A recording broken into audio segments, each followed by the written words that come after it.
أما بعد أعوذ بالله من الشيطان الرجيم بسم الله الرحمن الرحيم قال الله تبارك وتعالى إني جاعلك للناس إماما وقال من ذريتي قال لا ينال عهد الظالمين وقال الله تبارك وتعالى إن الله وملائكته يصلون على النبي يا أيها الذين آمنوا صلوا عليه وسلموا تسليما اللهم صل على سيدنا ومولانا محمد وعلى آل سيدنا ومولانا محمد وبارك وسلم عليه سب آواز بلند پڑھیں الصلاۃ والسلام علیک یا رسول اللہ الصلاۃ والسلام علیک یا سیدی یا حبیب اللہ وعلی آلک واصحابک یا سیدی یا محمد رسول اللہ صلی اللہ علیہ وسلم۔ دوستو، بزرگوں، نوجوان ساتھیوں، اللہ تعالیٰ مجبوروں کا بے پناہ لطف و احسان ہے کہ خالق ذوالجلال نے ہمیں اپنی بارگاہ بے کس پناہ میں حاضری کی توفیق عطا فرمائی۔ دعا ہے ارض و سماوات کا رب ہم سب کا آنا، مل بیٹھنا، ذکر کرنا اور ذکر سننا اپنی پاک اور بلند بارگاہ میں قبول و منظور فرمائے اور اس کے صدقے سے مرحوم کی بخشش و مغفرت فرمائے اور ہم سب کو اس دن کو یاد رکھنے کی اور اس کی تیاری کرنے کی توفیق عطا فرمائے۔ سامعین دیوکار، میں نے آپ احباب کے سامنے سورہ بقرہ کی ایک آیہ مبارکہ کا کچھ حصہ تلاوت کیا ہے۔ اس میں خالق کائنات نے ارشاد فرمایا، حضرت ابراہیم علیہ السلام اللہ کے ایک برگزیدہ نبی جنہیں مالک کائنات نے بہت ساری آزمائشوں سے گزارا، بہت سارے امتحانات میں سے گزارا، اور رب کائنات کا قاعدہ ہے وہ امتحان میں سے اسی کو گزارتا ہے جس سے وہ محبت کرتا ہے، جس سے وہ پیار کرتا ہو اسی کو آزمائش میں ڈالتا ہے، اس کو آزماتا ہے۔ میں ایک سادہ سی مثال دوں گا، آپ کو جلدی سمجھ آ جائے گی۔ مٹی کے برتن بنانے والا جب مٹی کا برتن بناتا ہے، اس کو بناتا ہے، پھر اس کو بھٹی میں ڈالتا ہے۔ پہلے وہ بڑی محنت کرتا ہے، مٹی ڈھونڈ کے اسپیشل قسم کی مٹی لاتا ہے، اس کو بڑے طریقے سے، بڑی محنت سے، بڑے ٹیکنیک سے، انداز سے اس کو گوندتا ہے، اس کو گوندھ کر پھر اس پہ محنت کر کے اس کو ایک شیپ میں ڈالتا ہے۔ کوئی گڑھا بناتا، کوئی چتوری بناتی، کوئی شہبازگن، وہ اس کو شیپ میں ڈالتا ہے، بڑی محنت کرتا ہے، اس کی پیشانی کا پسینہ ٹپکتا ہے، اس کو ڈالنے میں، اس کو ترتیب دینے میں۔ جب وہ اس کو ڈال دیتا ہے، بنا دیتا ہے، اتنا خوبصورت سنوار دیتا ہے، پھر وہ کیا کرتا ہے، اس کی قیمت لگانے کے لیے اسے بھٹی میں ڈالتا ہے۔ ایسا ہی ہے نا، بھٹی میں ڈالتا ہے، وہ بھٹی میں ڈال اپنے ہاتھ سے بنایا ہے، محنت کی ہے، اب بھٹی میں ڈالا ہے، آگ جلا دی ہے، اب اس آگ کی بھی حفاظت کرتا ہے کہ یہ آگ بجھ نہ جائے، آگ جلا جلا کر اس کو پکاتا ہے۔ کیوں پکاتا ہے؟ اس لیے کہ اگر یہ آگ میں جلے گا تو بازار میں اس کی قیمت لگے گی، یہ آگ میں جلے گا تو بازار میں اس کی قیمت لگے گی، اگر آگ میں جلے گا نہیں تو بازار میں اس کی قیمت نہیں لگے گی۔ سارے بولے بازار میں اس کی قیمت ہے، کبھی کسی کچا گھر ہی خریدے نہیں، ہر بندہ پکا لیں گے، تاکہ جب وہ بھٹی سے گزر کے آیا ہوتا ہے، جب وہ پختہ ہو کے آتا ہے، جب وہ بھٹی سے نکلتا ہے نا، اس کے باوجود بھی وہ کیا کرتا ہے، جب بھٹی سے نکال دیتا ہے بھٹی سے، پھر بھی کوئی بھی بات ختم نہیں کرتا۔ آپ زیادہ جانتے ہو گے اس چیز کو، وہ پھر اس کو ٹھموری مارتا ہے، کرتا ہے نا، ایسے ٹھموری مارتا ہے، اس کی آواز بتا دیتی ہے کہ یہ کچا ہے یہ پکا ہے۔ ایسے ہی ہے نا، اس گھڑے کی آواز بتا دیتی ہے کہ یہ کچا ہے یا پکا ہے۔ اللہ بھی انسان کے ساتھ ایسا ہی رویہ کرتا ہے۔ کرتا کیا ہے؟ فرمایا وَلَنَبْلُوَنَّكُمْ بِشَيْءٍ مِّنَ الْخَوْفِ وَالْجُوعِ وَنَقْصٍ مِّنَ الْأَمْوَالِ وَالْأَنفُسِ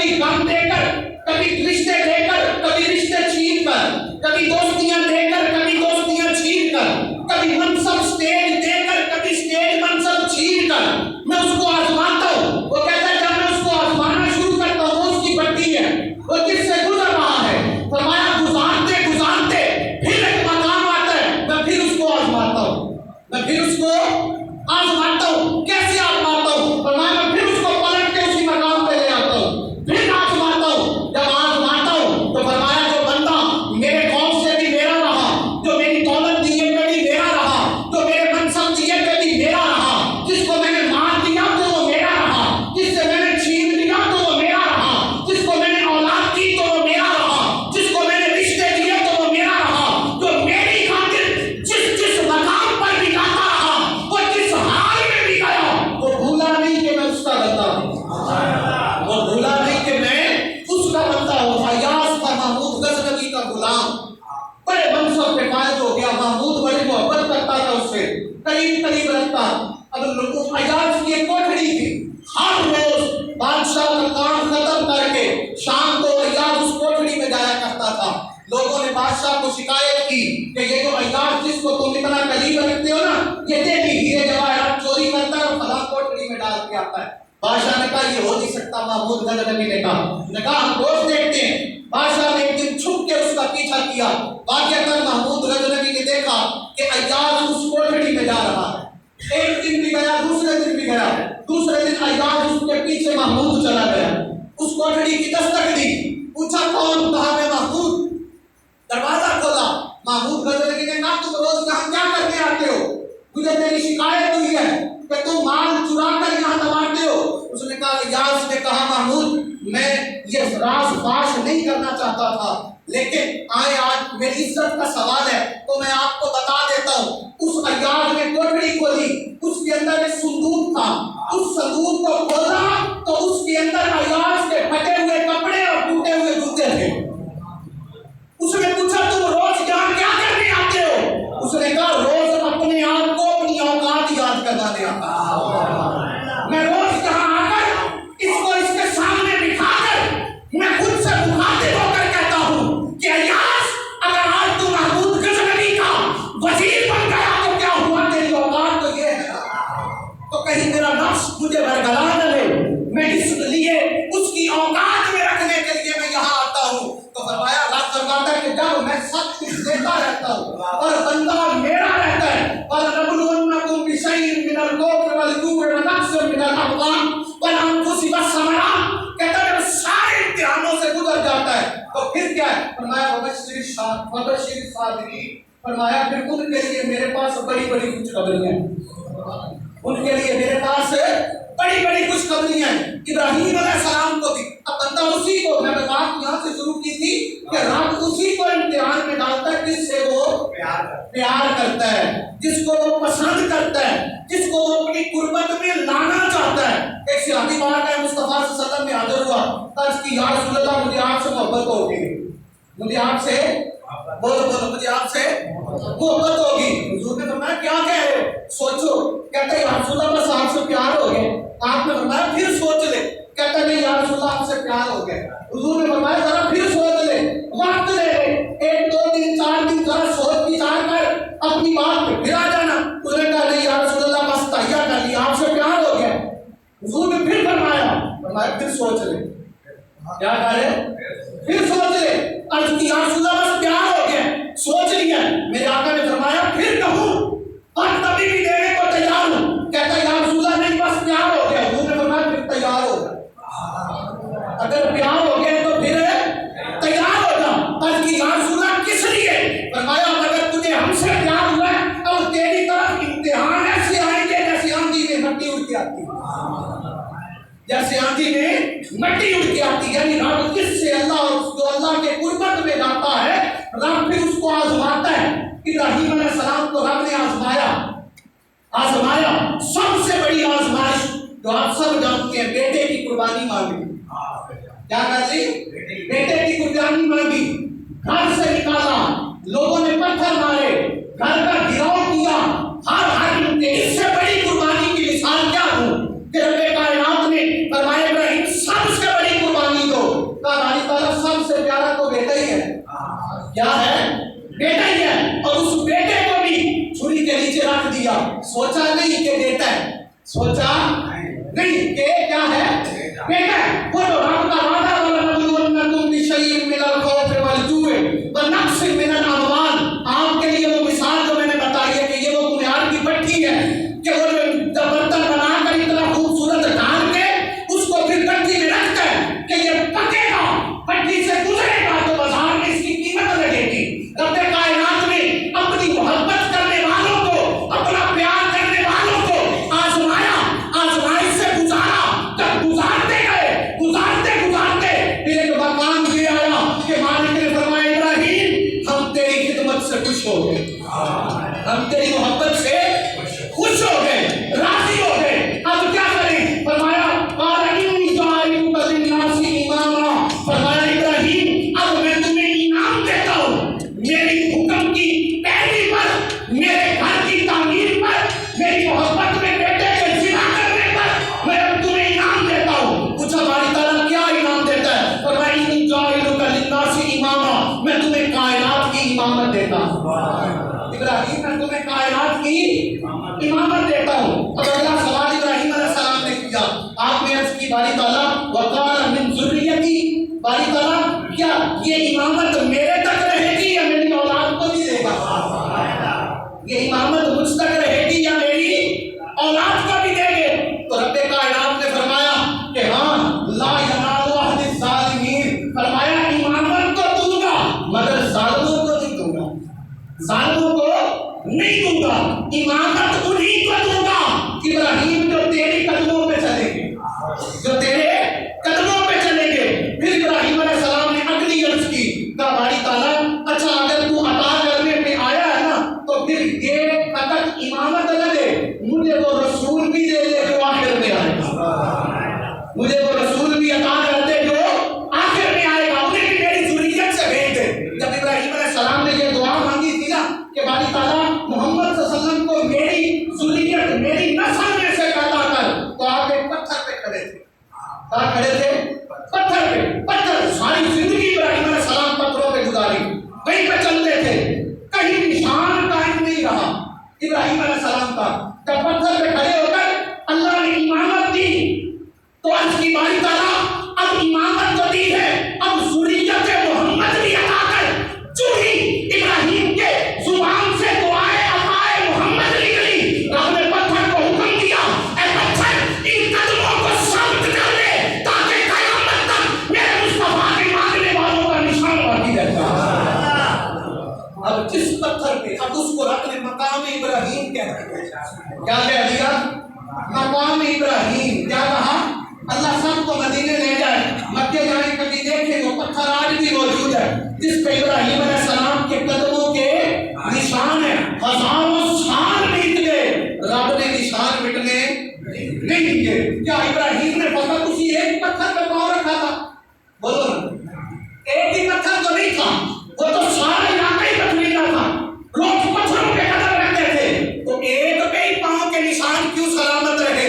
کہاں باقیوں پہ قدم صرف ابراہیم پہ تھے. اس پہ کھڑے ہو کر ابراہیم نے مصطفیٰ کو مانگا تھا، میرے حبیب کو مانگا تھا. اور جو میرے حبیب سے محبت کرے، میرے حبیب کی چاہت رکھے، میں وہ تو دور میں اس کے نشان ہی نہیں مٹنے دیتا، میں اس کے نشان ہی نہیں مٹنے دیتا. جب یہ دعا کی تو رب کائنات نے فرمایا ابراہیم یہ تو تجھے نبوت کی ذریت دے رہا ہوں، یعنی تیرے خاندان سے، تیری نسل سے مصطفیٰ کو پیدا کروں گا. یہ دے رہا ہوں تیرے مانگنے پر. یہ کیا کر رہا ہوں؟ یہ دے رہا ہوں تیرے مانگنے پر، تیرے سوال پر، تیری طلب پر، تیری چاہت پر. میں تجھے یہ ذریت مصطفیٰ دے رہا ہوں، مگر فرمایا میں تجھے اپنی طرف سے اپنی عبادت، بندگی اور رضا میں راضی رہنے پر میں جو تمہیں انعام میں دے رہا ہوں وہ امامت دے رہا ہوں، میں وہ تمہیں امامت دے رہا ہوں. جب رب کائنات نے کائنات تخلیق فرمائی تو سید عالم صلی اللہ علیہ وسلم کو سب سے پہلے تخلیق فرمایا. حضور کو سب سے، سارے بولے حضور کو سب سے پہلے، ساریاں تو پہلے اللہ نے مصطفیٰ کو پیدا کیا اور ساریاں کو اکٹھا کیا. انبیاء کی روحوں کو اکٹھا کر کے رب کائنات نے خطاب کیا. اب رب خطاب کر رہا ہے. سننے والے انبیاء کی روحیں ہیں. سننے والے کون ہیں؟ انبیاء کی روحیں جو تمہیداً خطاب کیا. تمہید کہتے ہیں گفتگو شروع کرنے سے پہلے بندہ جو بات چیت کرتا ہے نا، ماحول بناتا ہے، اپنا موضوع آگے لے جاتا ہے، اس کو کہتے ہیں تمہید. اب تمہیداً جو رب نے گفتگو کی وہ کہا کہ کیا الستو بربکم، میں تمہارا رب نہیں ہوں. رب نے کہا کیا میں تمہارا، سارے بولو رب نہیں ہوں. انہوں نے کہا قالوا بلا، ہماری طرح تو ہمارا رب ہے، کوئی تو ہمارا رب ہے. جب دیکھ لیا کہ اب مجھے مان گئے، مجھے تسلیم کر لیا، اب میری تسلیمیت کی بات کمپلیٹ ہو گئی. فرمایا چلو موضوع کی طرف چلتے ہیں.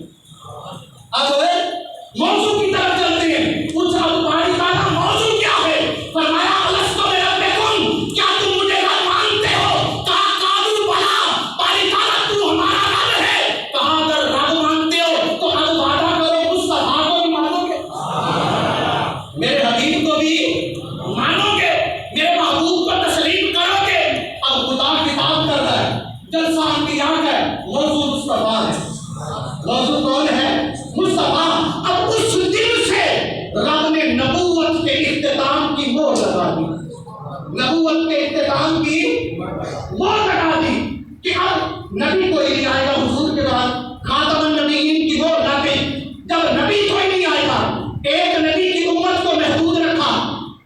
کسی قوم کو نبی دیا، کسی قبیلے کو نبی دیا، کسی محلے کو نبی دیا، کسی ایک علاقے کو نبی دیا. رب ہر علاقے کو نبی دیتا رہا. ہر نبی کے آنے کے بعد پچھلے نبی کی شریعت منسوخ ہوتی گئی، اگلی چلتی گئی. مگر فرمایا انا اعطیناک الکوثر، محبوب تجھے امت کی کثرت دینی ہے، امت کی کثرت دینی ہے. مگر سوال یہ ہے کہ امت کی کثرت دے رہا ہے رب، تو نبوت تو مصطفیٰ پہ ختم ہو گئی، نبوت تو حضور پہ ختم ہو گئی. اب ابو بکر نے تو مصطفیٰ کو سامنے دیکھا، عثمان نے دیکھا، بلال نے دیکھا، طلحہ نے دیکھا، زبیر نے دیکھا، علی نے دیکھا، عمر نے دیکھا. سب نے دیکھ کر پہچان کر پرکھ کر زندگی بدل دی. پوچھا باری تعالیٰ جو بعد میں آئیں گے ان کا کیا بنے گا؟ جو بعد میں آئیں گے ان کا کیا بنے گا؟ جنہوں نے دیکھا نہیں ہوگا، جنہوں نے دیکھا نہیں ہوگا، سنا ہوگا. تو فرمایا کہ لوگوں پھر نبوت تو ختم ہو جائے گی، مگر امامت اور ولایت قیامت تک میرے محبوب کی امت میں چلتی رہے گی. امامت اور ولایت قیامت تک مصطفیٰ کی امت میں چلے گی. اب نبی کوئی نہیں آئے گا، نبی کوئی نہیں آئے گا. ابتدائے نبوت مصطفیٰ پر، انتہائے نبوت بھی مصطفیٰ پر، اور ابتدائے امامت بھی مصطفیٰ پر، اور انتہائے امامت بھی مصطفیٰ کے گھر پر. رب نے وہیں پہ ختم کر دی. اب فرمایا کیا کرنا ہے؟ فرمایا کس نے کامیاب ہو ہے نا وہ میری دی ہوئی امامت کی پیروی کرے، وہ میری دی ہوئی امامت کی پیروی کرے. امامت، اب امام دو قسم کے ہوتے ہیں. کتنے؟ دو. سارے بولے کتنے؟ دو. ایک امام کبریٰ، ایک امام صغریٰ. دو امام ہوتے ہیں. امام صغریٰ وہ امام ہوتا ہے جو آپ کی معاشرتی طور پہ آپ کی امامت کرتا ہے، آپ کو نماز پڑھاتا ہے، آپ کو تبلیغ ورز و نصیحت کرتا ہے، آپ کو سیدھا رستہ بتاتا ہے، آپ کو دین کی تبلیغ دیتا ہے. یہ آپ کا امام ہے. جب معاشرتی لیول پہ آپ اس سے کوئی فیصلہ کرواتے ہیں، آپ اس کو اپنا وڈیرا بنا کر اس کے پیچھے چلتے ہیں، یہ آپ کا امام صغریٰ ہے. اور امام کبریٰ وہ امام ہوتا ہے جس کا شریعت میں عمل دخل ہو، جس کا بولے جس کا ہر بندہ امام کبریٰ نہیں ہو سکتا، ہر کوئی امام کبریٰ نہیں ہو سکتا. امام صغریٰ ہو سکتا ہے، امام کبریٰ امام صغریٰ ہو سکتا ہے، لیکن امام صغریٰ امام کبریٰ نہیں ہو سکتا.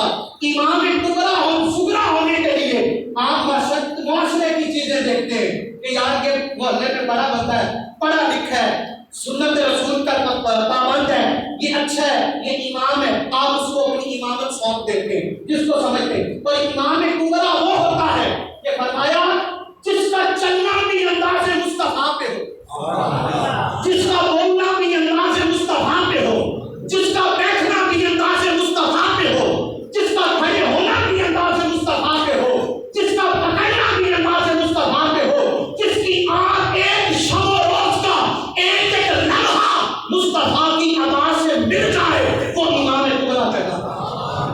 امام اعظم ابو حنیفہ نے کسی سے قرض لینا تھا تو اس کے گھر چلے گئے تو دھوپ میں اس کی دیوار کا سایہ بھی تھا، لیکن آپ دھوپ میں کھڑے رہے، اس کے دروازے پہ دستک دی، وہ ذرا دیر سے باہر آیا، اس نے بات کہا امام صاحب آپ سائے میں کھڑے ہو جاتے، آپ دھوپ میں کھڑے ہیں۔ آپ نے فرمایا میں نے تیرے سے قرض لینا تو اگر میں تیری دیوار کے سائے میں کھڑا ہوتا تو کل اللہ اگر کہہ دیتا کہ اے ابو حنیفہ تم نے اس شخص سے قرض لینا تھا اور تو اس کی دیوار کے سائے میں کھڑا تھا، اگر میں سود میں پکڑا گیا تو اب اس کی یعنی قرض دار کی دیوار کے سائے میں ہی نہیں کھڑے ہو رہے کہ کہیں یہ سود نہ شمار ہو جائے، کہیں یہ سود ہے۔ اس کو کہتے ہیں امام کبریٰ، اس کو کیا کہتے ہیں امام کبریٰ، جس کا شریعت میں عمل دخل ہو۔ مصطفیٰ صلی اللہ علیہ وسلم سب سے پہلی امامت حضور کے بعد امامت علی کی، کس کی علی امامت ہے؟ مولا علی کی، کس کی؟ سارے بولو اونچا کرو۔ حضور نے فرمایا ذکر علی کی عبادت کہ علی کا ذکر کرنا عبادت ہے۔ دوسری امامت کس کی؟ سارے بولو کس کی؟ علی کی۔ دوسری امامت علی کی۔ اب کوئی امام نہیں بن سکتا جب تک مہر علی نہ لگائے، کوئی امام نہیں بن سکتا جب تک مہر علی نہ لگائے، اور کسی کو ولایت بھی نہیں مل سکتی جب تک مہر علی نہ لگائے۔ جس کو خیرات کے دروازے علی سے نہ ملے نہ اس کو ولایت ملتی ہے نہ اس کو امامت ملتی ہے۔ فرمایا ولایت اور امامت اسی کو ملے گی جو در مصطفیٰ سے ہو کر در زہرا سے جا کر جائے۔ جس کو علی کے گھر کا راستہ نہیں آتا نا وہ ولی نہیں بن سکتا، وہ ولی نہیں بن سکتا۔ آقا علیہ الصلوۃ والسلام نے غدیر خون کے موقع پر اعلان فرمایا۔ اب آپ کو یہ بھی بتا دوں، حضرت ابن عباس نے یہ روایت کی 300 آیات قرآن مجید کی، کتنی؟ 300 آیات قرآن مجید کی مولا علی کے شان نزول میں ہے۔ کتنی آیات؟ یہ شاید آپ کے لیے نئی بات ہو، بہت سے لوگ ڈرتے ہوں گے، کچھ کے لیے نہیں ہو کہ 300 آیات قرآن کی، کتنی؟ علی خود قرآن ہی تو ہے، علی کی زبان قرآن، علی کا عمل قرآن، علی کا گھرانہ قرآن، علی کا اوڑھنا بچھونا قرآن، علی کی زندگی کے نقشے قرآن۔ اے قرآن جس کی تباہ بھی علی کے گھر سے ہے، قرآن کا عمل بھی علی کے گھر سے ہے، اور قرآن کا ساتھی بھی علی ہے۔ قیامت والے دن تک فرمایا 300 آیات قرآن کی نازل ہوئی۔ آقا علیہ الصلوۃ والسلام نے جب غدیر خون کے موقع پہ اعلان فرمایا، فرمایا لوگوں میں نے تم تک اللہ کا دین پہنچا دیا، کہا یا رسول اللہ پہنچا دیا، پھر فرمایا پہنچا دیا، عرض کی یا رسول اللہ پہنچا دیا، پھر فرمایا میں نے اللہ کا دین پہنچا دیا، عرض کی یا رسول اللہ پہنچا دیا، پھر آپ نے مولا علی کا ہاتھ پکڑا اور پکڑ کے فرمایا من کنت مولا ہو فہذا علی المولا، کہ جس کا میں مولا آج اس کا علی مولا، اس کا کیا ہے؟ ایک یہ بات خبر پھیل گئی، یہ بات آپ نے سنا ہوگا، میں کچھ اور بتانے لگا ہوں، یہ خبر پھیل گئی نگر گلی گلی۔ ایک شخص تھا حارث بن نعمان، کیا نام تھا؟ حارث نہیں، حارث بن نعمان اس کا نام تھا۔ وہ سواری پہ چڑھا، آ کر رسول اللہ صلی اللہ علیہ وسلم کی بارگاہ میں حاضر ہوا، آج کل کہنے لگا یا محمد صلی اللہ علیہ وسلم یہ جو آپ نے اعلان فرمایا یہ سچ ہے؟ فرمایا سچ ہے۔ اس نے کہا یا محمد صلی اللہ علیہ وسلم آپ نے کہا اللہ ایک ہے، ہم مان گئے۔ آپ نے کیا کہا؟ اللہ ایک ہے، ہم مان گئے۔ آپ نے کہا مجھے رسول مانو، ہم مان گئے۔ آپ نے کہا نماز پڑھو، ہم پڑھنے لگے۔ آپ نے کہا زکات دو، ہم دینے لگے۔ آپ نے کہا حج کرو، ہم کرنے لگے۔ آپ نے کہا جہاد کرو، ہم کرنے لگے۔ کیا اتنی باتیں کام تھی جو آپ اپنے چچا صاحب کو کہہ دیا مولا مانو؟ یہ حکم آپ کی طرف سے ہے یا اللہ کی طرف سے؟ میرے آقا نے فرمایا مجھے اس رب کی عزت کی قسم جس کے قبضہ قدرت میں مجھ محمد کی جان ہے، یہ حکم میرے رب کی طرف سے ہے، یہ حکم میرے رب کی طرف سے ہے کہ من تم تو مولا ہو فہذا علی مولا، کہ جس کا میں مولا ہوں اس کا علی مولا ہے۔ تو فرمایا کہ حکم میرے رب کی طرف سے ہے۔ اب اس مظلوم نے کیا کیا؟ اس نے پیٹ پھیری اور چل پڑا اور کہنے لگا کہ اگر یہ حکم سچا ہے تو پھر اس حکم کو ماننے سے بہتر ہے کہ رب آسمان سے ہم پر پتھر برسا دے، رب آسمان سے ہم پر پتھر برسا دے۔ متفق حدیث ہے کہ ابھی وہ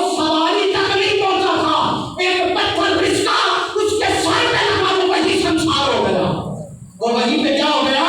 شمشان ہو گیا۔ تو میرے آقا نے فرمایا صحابہ دیکھ لو یہ علی کی ولایت کی شہادت ہے، یہ علی کی ولایت کی شہادت ہے کہ ولایت مصطفیٰ جو چلے گی تو فرمایا قیامت تک اگر کسی کو میری نبوت کی قربت نہ ملی ہو، اگر کسی کو میری نبوت کی چاہت نہ ملی ہو، کوئی مجھے نہ دیکھ سکا، مجھے نہ پا سکا، تو کوئی بات نہیں، قیامت تک میری ولایت اور میری آل سے محبت کرتے رہنا، میرا رب بھی تم سے پیار کرے گا، میں بھی تم سے پیار کروں گا۔ فرمایا ایک ہی بات ہے، فرمایا بھائی تعالیٰ اب کیا کریں؟ فرمایا ایک ہی عمل کرنا، اندر مدد فی القربا، کہ صرف میری آل سے محبت کرنا، میری آل سے محبت کرنا۔ تم نے مصطفیٰ کو چلتے نہیں دیکھا، تم نے مصطفیٰ کو بولتے نہیں دیکھا، تم نے حضور کو مسکراتے نہیں دیکھا، تم نے حضور کی محفلیں نہ دیکھی، تم نے حضور کے حج نہ دیکھے، تم نے حضور کے ظاہر حکم نہ سنے۔ فرمایا کوئی بات نہیں، اب جہاں جہاں میری آل کا ذکر ہو تم پیار کرتے رہنا، تم میری آل سے محبت کرنا۔ من محب حسین فقد احبنی ومن احبنی فقد احب اللہ ومن احب اللہ یدخل اللہ الجنہ۔ فرمایا جس نے حسین سے پیار کیا اس نے مصطفیٰ سے پیار کیا، اور جس نے مصطفیٰ سے پیار کیا اس نے خدا سے پیار کیا، اور جس نے خدا سے پیار کیا جنت میں وہی جائے گا۔